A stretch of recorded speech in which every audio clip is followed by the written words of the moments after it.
Smart on the floor with that pass down court, made it happen. Good vibe and energy from the squad early. Luka Doncic is speaking at the podium. Can you take us through the play when you fell down and then eventually got up and hit the three? Yeah, it was on purpose. I slipped on purpose. You know, just one, how to say, and one mixtape. That's what they were saying on the bench, so I did it on purpose. Fair enough. Do you think that just the number of highlight plays tonight, among them, yet Maxi Kleber had a couple of big dunks, a big block.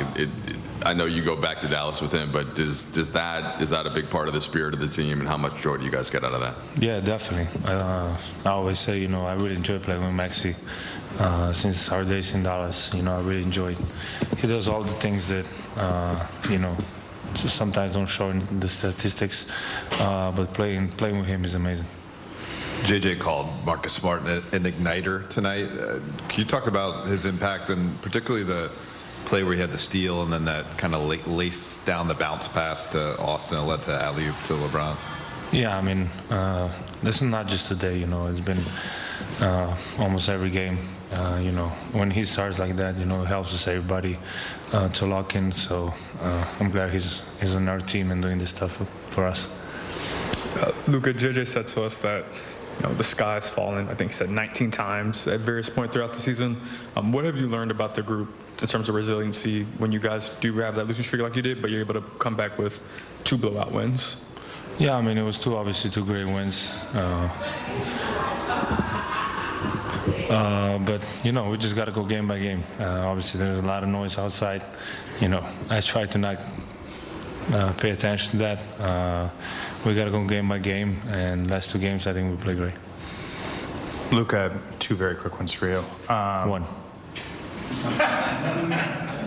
I think you like the first one then. Why did you guys let Rui do the pregame thing today? I don't know. Never again.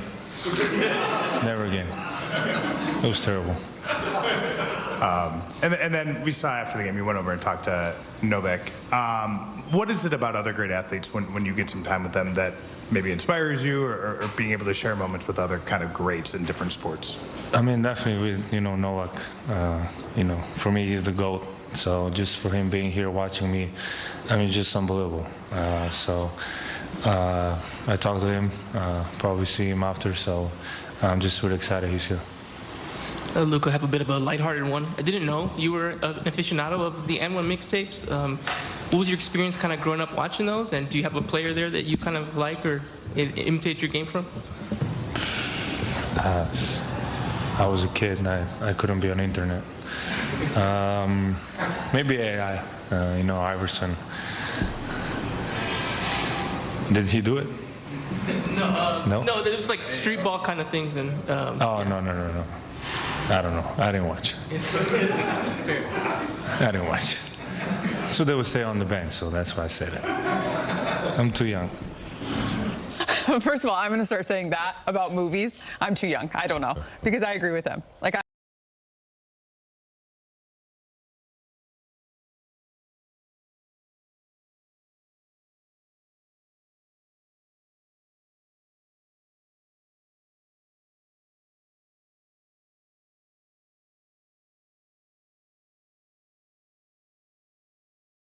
Knew about him every night in these interviews, but yeah, I mean, he's amazing, man. For a guy who didn't have the internet, pretty good.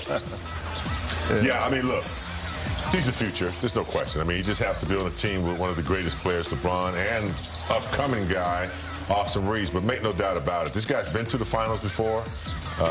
You know, he seems to understand all the dynamics of the game and how to make it happen. He's a leader, and he's getting older now, so the more experience he gets, he's going to be more of a leader and learn more of how to, you know, get teams in position to win. So I think he's in the midst of that. I think also he's getting to a point where he's really starting to trust his players more.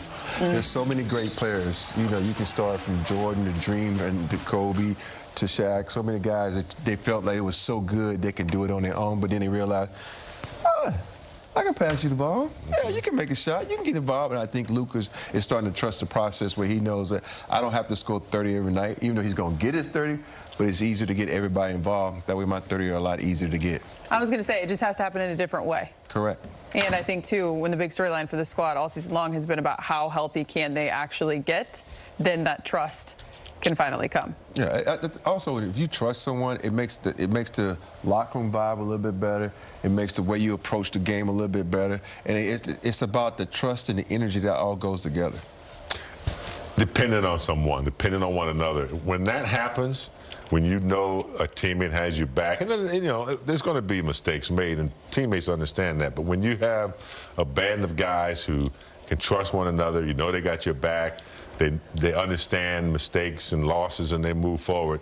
That's good chemistry, and they're getting there. When everybody's healthy, you can see it. You can see the laughter and the you know, the way they convey to one another. It's coming back. They didn't have that for a while when they were losing, but they get the joy back in the game, and hopefully the rest of the defense, the consistency, you know, comes with that.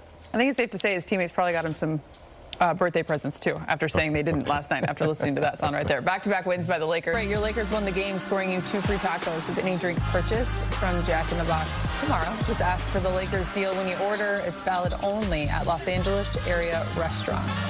Go Lakers and go Jack. Access 360.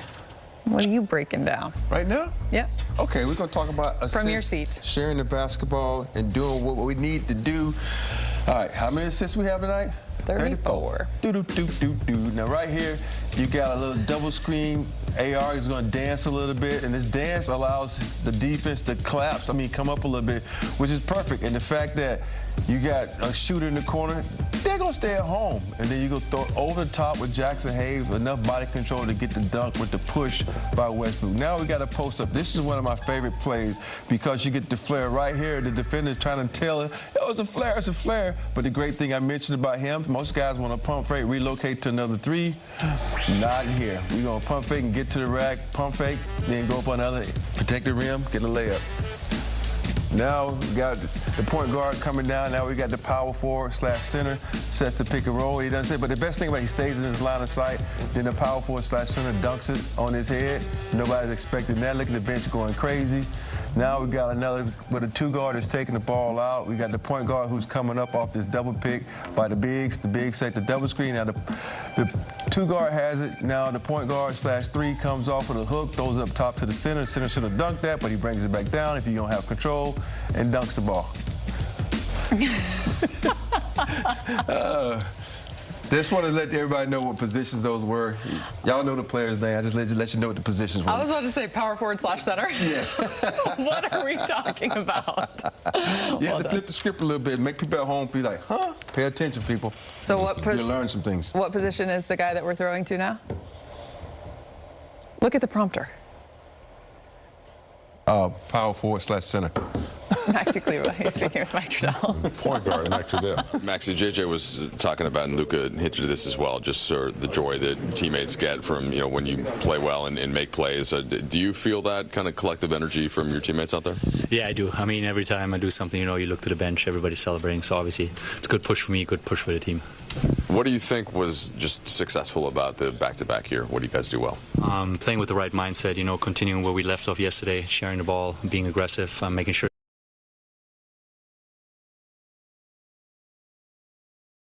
we take care of the ball.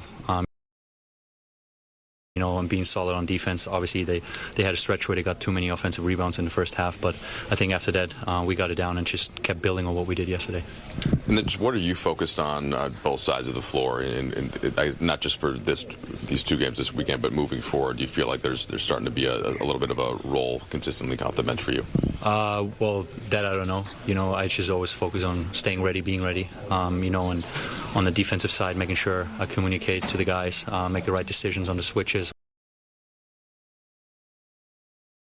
on the screen calls. On the offensive side, you know, setting good screens, getting my teammates open, because I know if I do that, you know, I might get a dish here or there. So it's just playing like the game, what I'm expected to do. JJ brought up a play that earlier in your career against Kawhi, where Kawhi got the better of you, but you immediately were able to like reset, and it didn't affect your aggressiveness. What play are you talking about? I said quiet. Dunked on you. Playoffs? Yeah. Playoffs. Yeah, I remember that. Yeah. I wasn't going to go there, but since you asked for clarification. Yeah, no, plays like that happen. I think if you try to contest the shots or at least make the shots difficult,